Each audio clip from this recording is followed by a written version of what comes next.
Alright, so yun, welcome back to my channel. My name is The Boys.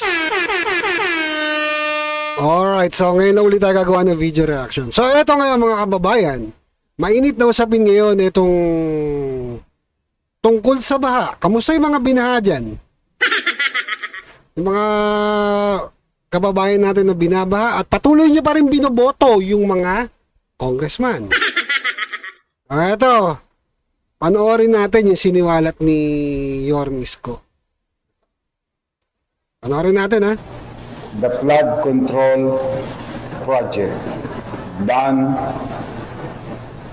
in the city of Manila 2022, 2023, 2024, and 2025, amounting to more or less 14 billion. Grabe yan, no? 14 billion. Amounting of 14 billion. Laki, no? Pero binabaha pa rin tayo. Eh, ang usapan dito, billion, ha? Hindi ho milyon. Ha, mga kababayan, ha? Billion ang usapan. Nakakapagtaka, pero binabaha pa rin tayo. Patuloy natin. In Manila. So most of it finished already. Bumaha ng pondo sa Maynila, bumaha pa rin sa Maynila. Now, itong lahat ng ito ay walang permit sa lungsod. Ayun, malinaw. Walang permit. Diba? So, ibig sabihin, mga kababayan, walang permit. Hindi dumaan sa inspeksyon. Tama, mali. Hindi nakita kung, tawag nito, kung tama ba yung materyales na ginamit. O substandard ba yung magagawa. Yun yung usapan, di ba? So, eto, nakakapagtaka, bakit walang permit? Ang tanong ngayon, sino yung mayor noon? Diba? Sino yung mayor noon? Diba? Sino yun? Yung mayor noon na year 2002 hanggang kasulukuyan, no? 2024. Diba? Umabot pa yata ng 2025. Biruin nyo yung taon-taon may pondo. Saan napupunta? Antindi, tuloy natin. Yes, we are investigating them. And they are also being investigated by the Office of the President. But that is the thing of the past. Ito mga kababayan, ito lang para malinaw. Para malinaw lang hindi ko pinagtatanggol si Marcos Jr. Alam naman natin na sino pumirma ng GAA. Yung mga insertion budget na yan, yung mga budget na yan. Walang iba kundi yung presidente. Ngayon, ang bato ngayon sa national, sa presidente. At ang bato ngayon sa local government, kung sino yung alkalde. Pero ito, makikita natin, from 2022, di ba? Ilang taon, walang permit. Matindi, di ba? Kaya pala ganun na lang siya makapagtanggol kay Speaker. Grabe si Abante, no? Mahal na si Speaker. Si dating Speaker Martin Romualdez. Sad to say, ulitin ko, bumaha ng pondo sa flood control sa Maynila, amounting to 14 billion, and yet the people of Manila and those people studying, working, doing business, going in and out of Manila continue to suffer with the flooding.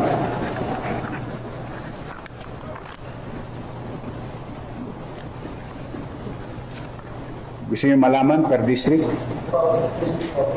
Per district? Masaya yan.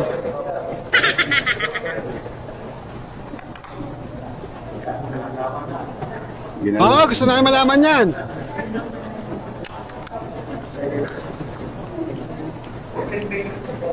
District 1, District 3.4 1. billion. District 2, Magkano? 2 Teka, billion ulit tayo, and ulit 59 natin. million. Ginala.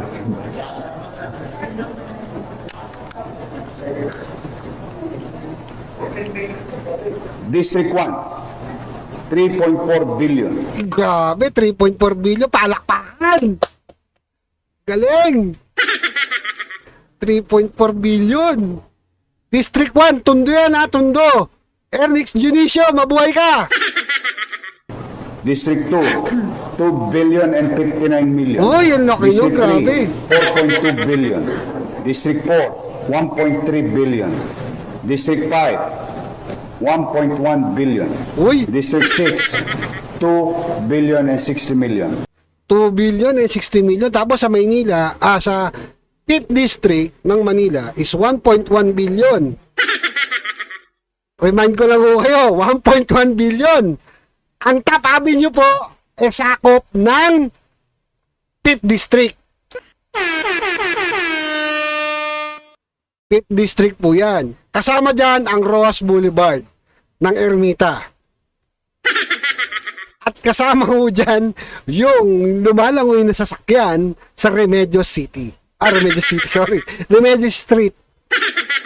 Ayan ha, para malinaw. Tapos, 2 billion and 60 something daw sabi ni Yorme, di ba? Sa lugar ng 6th District. Yun yung lugar kung saan ang congressman si Abante. Di ba?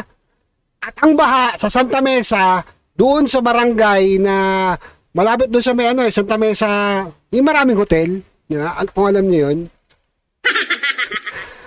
Hanggang bewang mo yung tubig nung binaha sila. Tapos sa Pandakan, ganun din, binaha hanggang binti yata o hanggang tuhod. Tapos sa Teheron, di ba? Tapos sa mismong lugar niya, binaha rin, malagater.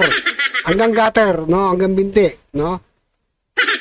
Hindi natin meron tayong video niya, meron tayong Total of 14 billion, Grabe yan. 313 million, 132,309 pesos and 12 centavos from Pucha, pati 12 centavos, di nakaligtas ha. Grabe. project allocation for the year 2022, 2023, 2024, No, 24. and 2025. Yun umabot hanggang 2025. Ang lupit, ang Malamang tindi, sa inyo. mga kababayan. Diba? Hanggang 2025 umabot ang budget. Diba? Ang project nila sa flood control. Tapos magtataka tayo, bakit tayo binabaha? Pusang galayan, no? Walang permit. Antindi talaga ng mga congressman. Kaya wala todo kayo. Alam mo yun, yung pirma doon sa impeachment, no? Ni Vice President na, magkano yan? No? 16 million, sabihin na natin yung yung bago ngayon, yung 250 million. Yeah? Tapos kayo, bilyon-bilyon. Aba, matindi. Saan nyo dinadala ang pera ng taong bayan? Di ba? Saan nyo dinadala? Yun ang tanong dun eh. Tapos kami, nagpapakahirap kami lumangoy sa baha. Tapos yung mga motor namin, mala jet ski ang dating, di ba? Mala jet ski. Sa baha. Nangyari nung nakaraan di ba? Nung nag-uulan. 2 linggo nag-uulan. Mga kababayan, kung natatandaan niyo. At ang daming booking na pumasok sa akin. Tapos sa Espanya, gusto kong lumangoy. Ayun, kinancel ko muna. No, kidding aside. No? Ang dami nun. Di ba? Nagkaubusan nga nung yung ang tag nun. Doxacycline ba yun? Ang dami umu-order. Ang dami nagpapabili. No, yung doxacycline. Ang mahal pala nun, 100 pesos. 109 ang isa. Biruin niya, nagpunta ako ng Mercury, wala. Nagpunta ako Watson, wala. Diba? Nagpunta ako ng butika ng bayan, wala. Nagkakaubusan. Ang tindi, tapos Pusa, bilyon-bilyon yung pera nasa kanila. Sa flood control. Saan nyo dinadala? Bakit pa rin kami binabaha? Di ba? Ang tindi nito eh. Tuloy natin. Kulang pa yan. Ulang Kasi pa yan. ang lahat ng ito ay kinuha lang namin sa website ng Pangulo. Ayun, kinuha sa website ng Pangulo. Ayun, hindi na natin tapusin. Kung gusto nyo mapanood to mga kababayan, nandun sa page ni Yorme Isko sa Facebook niya. Okay? Doon, pwede nyo panoorin ng buo. Kasi, medyo mahaba na eh. O, ito, punta tayo doon ngayon. Doon sa sinasabi kong baha. Eto na. Ayan na. O, wag ibibigay ha. Panoorin natin. Teheron. Teheron. Ayan na, mala jet ski na dating ano ito. Lilig tayo dito. O, ayan o, Teheron. Teheron to. Going to Pedro Hill. Kay Francisco. Ayun. Umiyak na yung makina. Tayo ng pwesto. O, di ba? Baka na rin dito sa looban. Lahat na talaga tayo ng medyo mabaw-babaw. Ayan. Middle na po ito. O, Medel, Santa Ana. Middle Street. Barangay 874. O, Barangay 874. Germany Round. Ha? Maghahanap na talaga tayo ng yun, wala. Kasi medyo malalim-lalim na rebellion. O, Rebellion. Ito, mga kababayan, ito yung distrito ni Abante. Di ba? Tapos, hanap siya ng hanap kay BP Sara. Tuloy na rin. Ito, na rebellion naman. Talagang isang ulang mahahabagat. Dito, di ganong may lalim. Ingat tayo mga kabeks ha. Dito naman sa Sitya, di nakakayanin. Sobrang lalim na sa Sitya. Yan, nakita nyo ha. Sobrang lalim na. Titirik yung mga motor dyan sa malalim. Ayan, kita nyo. Malalim yan. So, ikot tayo. Tayo pwede dyan. Okay mga Dakap si kabeks. Kuya. Santa Ana Military School, binabahan na rin pala dito. Okay. Ha? Biruin nyo, eskwelahan, binabaha na. Dati ho, hindi ho binabaha yan. Ngayon, binabaha na. Ayan. Military School natin. Sahan na rin. Alis lahat ha. Francisco, medyo malalim na rin po yan. Francisco, mga kababayan, 5th district na po yun, ha? So, yun lang naman, pinakita lang ho natin yung nangyaring baha. No? At yung magkano yung nakukuha nila dun sa, ano. Kaya, nakakapagtaka eh, di ba? Ito, panoorin ho natin, yung video ni Abante. Nahanap siya ng hanap kay BP Sara. Mukhang pati ang Diyos nagagalit na rito. Inaalaw niya na yung baha eh. Baha na sa buong Luzon. Grabe, Ano no? ginagawa ng ating Vice President? Nagpupunta sa iba't ibang bansa. Just imagine meron tayong impeachment court dito. Dapat maharap siya. Saan siya? Nasaan siya ngayon? Gusto kong tanungin, nasaan ba siya ngayon? Meron akong nakita na video. Sumasayaw pa siya eh. Nasaan ba siya ngayon? Yun ang tanong natin. Grabe naman yan, pati ba naman yung pagsayaw? No? Grabe no, pati ba naman yung pagsayaw, pakikilaman mo pa? Nasaan ngayon ang Vice President? Madam Vice President, bumabaha na. Nagagalit na ang Diyos.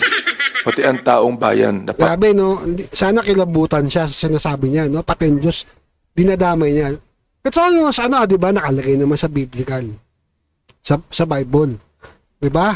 Huwag mong gamitin o huwag mong bigkasin ang pangalan ko, di ba? Sa walang kabuluhan na bagay. Di ba? Hindi mo kailangan banggitin ng pangalan ng, di ba? Nung lumikha. Di ba? Hindi hindi mo kailangan banggitin para makapanira ka lang ng tao. Sana naiintindihan niya yun, no? Pastor pa naman to eh. Pagod na rin. At gumagastos tayo ng milyon-milyong buwis dito na binibigay ng mga Pilipino. Oh, humarap ka na. Hindi naman hindi naman binigay namin yun kayo lang naman may gusto na impeachment.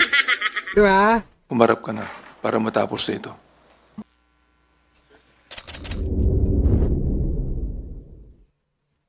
Kita niya mga kababayan, hanap siya ng hanap kay BP Sara, di ba? Ang tanong dito pag si BP Inday nalusutan niya yan mga kababayan, at natapos siyang impeachment na yan, di ba? At nanalo si BP Inday bilang presidente ng Pilipinas, ang tanong pag ito ba pinatawag na haharap kaya itong mga to? Tanong ko lang kung haharap mo ba talaga kayo?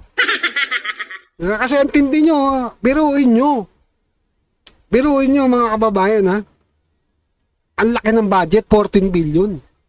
Pakita ko lang sa inyo, ayan diba?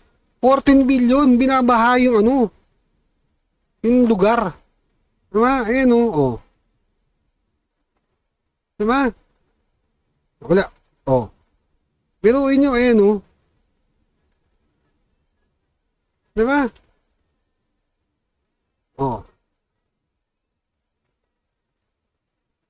Diba? Ayan 6 district.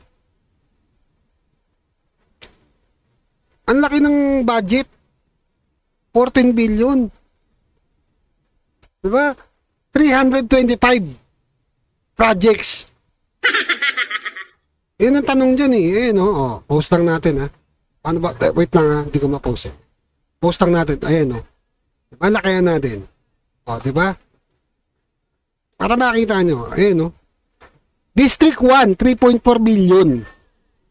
District 2, 2.059 billion. Laki si to, diba? CRB. Diba? Valeriano. Ang matindi si Chua, 4.2 billion. Diba? 4.2 billion District 3, 4, 1.3 billion. Grabe yan, laki, District 5. Palakpakan.